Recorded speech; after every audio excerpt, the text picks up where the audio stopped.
বন্দ্যোপাধ্যায় রয়েছেন।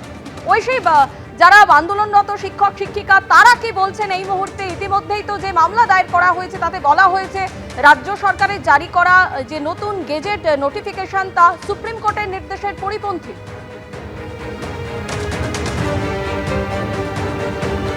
চাকরিহারা শিক্ষকরা যেটা বলছেন যে প্যানেলে যারা ওয়েটিং লিস্টে ছিল তারা কিন্তু আমাদের যদি প্যানেল বাতিল না হতো তাহলে তারা পরবর্তীতে চাকরি পেতেন, এবং এই আশাতেই কিন্তু তারা এতদিন ধরে আন্দোলন চালিয়ে যাচ্ছেন। তাই তাদের যে মামলা করা সেটা একেবারেই যুক্তিযুক্ত, এবং তার সঙ্গে জিজ্ঞেস করব এই যে সুপ্রিম কোর্টের যে নির্দেশ সেই নির্দেশের পরিপন্থী নতুন যে নিয়মবিধি এই চ্যালেঞ্জ করে তারা হাইকোর্টের দ্বারস্থ হলেন। যারা ওয়েটিং লিস্টে রয়েছে তাদের একাংশ কীভাবে দেখছেন? দেখুন, আজকে যদি এই প্যানেলটা ক্যান্সেল না হতো তাহলে পরে যারা টেন্টেড 6000 সামথিং এরকম বেরিয়েছে, ওই টেন্টেডদের জায়গায় যদি তাদেরকে নেওয়া যেত তাহলে তাদের আর আজকে নতুন করে কেস করতে হতো না, বা এরকম একটা জটিলতার জায়গা তৈরিই হতো না।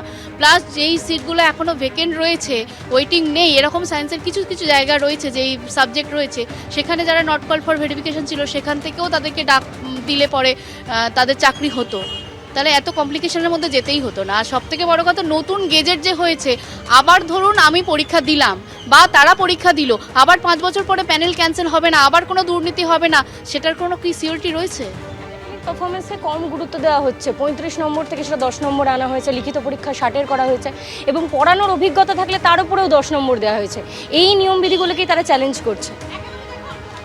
চ্যালেঞ্জ করতেই পারে, কারণ তারা কিন্তু তাদের মধ্যে অনেকেই কিন্তু যোগ্য ছিল যারা চাকরি পায়নি।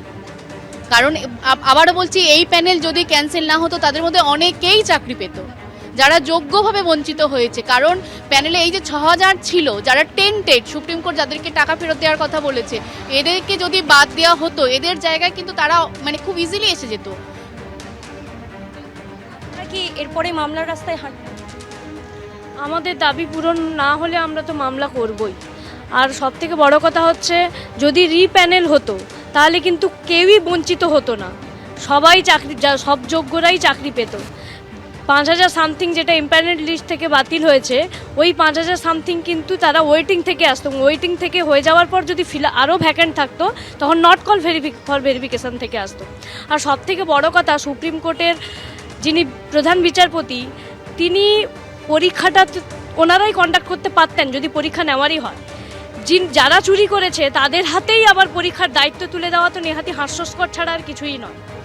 যারা দুর্নীতি করে পরীক্ষা এত বড় দুর্নীতি করেছে তারা এই পরীক্ষাটা নিয়ে তো আবার দুর্নীতি করতে পারবে, কারণ তাদের হাতেই কিন্তু যে দুর্নীতির জায়গা আবার থেকে যাচ্ছে। এবং তার সঙ্গে তারা বলছেন যে যারা এই যে প্যানেলের বাইরে ছিলেন, প্যানেল অন্তর্ভুক্ত ছিলেন কিন্তু ওয়েটিং লিস্টে ছিলেন, যাদের চাকরি পাওয়ার সম্ভাবনা সব থেকে বেশি ছিল যদি রিপ্যানেলিং হতো, তাই সেক্ষেত্রে তারা বলছেন যে এই দাবি তাদের যুক্তিযুক্ত এবং তারা আদালতে যেতেই পারেন। ধন্যবাদ।